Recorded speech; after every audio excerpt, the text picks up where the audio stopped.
Hello, Gorringes are on view yet again, this time for our sale on the 17th of January, second sale of the year. I'm recording this on Friday, the Friday before our first sale of the year, which is on the 10th. So everybody who's coming in seems to be rather pleased that things are up and running again, and they've done enough watching of telly and drinking wine, and they're happy to get out looking at things, which is great news. Remind you, everybody needs to wear a mask if they're coming in, please, or prove their reason for exemption. I think everyone's getting more sensitive about it, not less, as this pandemic continues. So anyway, what do we have? Well, we're going to have a rummage around in the smalls room today. First thing caught my eye, lot 1373. This alabaster carving of squabbling cupids, I suppose, is what we've got here. Insofar as they, one of them is trying to stamp on a heart and the other one's dropped his quiver. So there's a few little condition issues. Two of the fingers have been restored. I guess it dates to 1890, 1900, something like that. Estimates £300 to £500. Elsewhere in the sale, as usual, all sorts of interesting things. But over on this side, we see a lot of Royal Crown Derby in what's called the Gypsy or Amari pattern. But we don't see many Royal Crown Derby dog bowls, you know, something for everybody as ever. And there you are. You've seen one now, lot 1351. It's got a price ticket underneath it of £350. But I think we're estimating it round about £100 is more what we're expecting at auction. There we are, old Amari pattern with the pattern number and the year of issue and what have you. There we go. So something different for Royal Crown Derby lovers. Walking down the line here, there's as ever, there's pewter, there's stuffed birds of prey, two silver mounted decanters. They match in the cutting, but perhaps that's an associated stopper. It doesn't feel quite right, and that one looks to be the appropriate one. Lot 1346, hallmarked on the collars, and an estimate of just £70 to £80, so sort of modest estimate there. Up above it, this is WJ Widgery, not a bad little oil on canvas. Nice, clean, presentable condition. It's been relined. The frame looks original, and that's estimated at, again, around about £100, so inexpensive lot. A little bit more money, but perhaps a more popular name. Sir William Russell Flint. These are original drawings. This one in sanguine chalk. Two studies, it looks like that says down below. Very distinctive hand he had. Looking at the back, we can see they've been through one of the London sale rooms. Lots of scrawling all over it from them. The other one in the same lot has two more sort of fragmentary studies. Again, very clearly his sort of models. When you see that yellow chalk on the back, it tends to be a hint that that was with Sotheby's at some point, and there's a clue there. August 2006, so some time ago. But there we go, we've got those two in together, and they're in an estimate of £300 to £500. That's lot 1567. What else can we find to show you? Sort of passing by these great big sort of WMS style white metal vases, particularly large in that sort of secessionist design.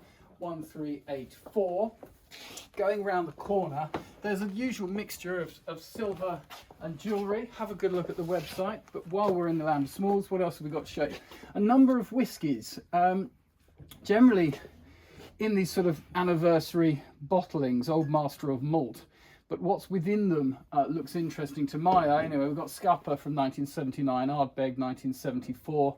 Those two in together, lot number 1254, estimate around about £100. We'll see how they go. Very collectible whiskies these days, so we're seeing all the prices go up and up. And some of these more unusual distilleries, of which Scapa might be one of them, tend to command the high prices.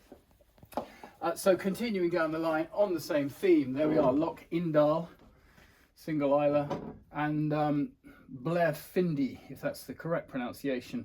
And again, rather sort of garish label, Hogmanay Dram, but still, it's bottle number 4 of 50. There we are, not to be opened until midnight on the 31st December 1994, it says. Well, it's still sealed and intact, so I think they're going to be quite popular. They've got lovely fine pale straw colour. There we go. Over on this side, there's some sort of Art Deco, nice deco-y looking things. So this 1329, this is not bronze, but some sort of patinated spelter with ivorine, sort of plastic simulating ivory, and the mirrored back. Then a ceramic item, again, got a very deco look to it, lot 1324. This owl, No sign of any marks, hallmarks on it. It's got its chick down below there, but got that look of sort of Belgian Art Deco, that sort of style. Possibly, in fact, probably restored on that tip of the ear. Estimate 80 to 100. Then, what else did I flag to show you? Elsewhere, there's a number of, oh yes, that's right. Here, not quite deco, more sort of Art Nouveau Secessionist in style, 1294. This is bronze, parcel gilt with the gilding throughout, and then with some, I'm fairly sure that is ivory with it. Ivory is still legal to sell, pre-1947. We're expecting the ban to come in, they're saying in the spring, but they haven't really defined what spring is, but I guess that could be March, could be April. So hopefully we'll keep you informed as we find out. And when that does come in, this will fit into the rule that 10%, less than 10% of the whole piece is ivory. Therefore, you'd still be able to sell it, but you'd have to get a permit. No one yet has told us how you're going to get those permits, but again, we'll keep you informed once we know. As it stands, got a good looking thing there, nice bit of Art Nouveau, signed Jean, I think, yes, F. Jean, J-A-H-N, suggesting a sort of Germanic or Belgian sort of naming. Estimate on that is 400 to 600. So, yes, I was going to also mention a number of pieces of topographical ceramics, such as 1270. This rather nice basket here, I mean, very much sort of looking to be 1830, 1840, I suppose. And then marked on the back, the Bloor Derby factory. And very helpfully, fully named, Town and Castle of Stirling, from St Ninians. So, do I see restoration? Probably. Looks like there might be a bit of restoration on that. There are other items in the sale of a similar ilk. Over the other side I saw a vase with a view of Bristol on it. This one here, 1272. Again, nice little view there. Looks a bit like sort of house in Regent's Park, doesn't it? But it says here, South Parade, Bath. There we go.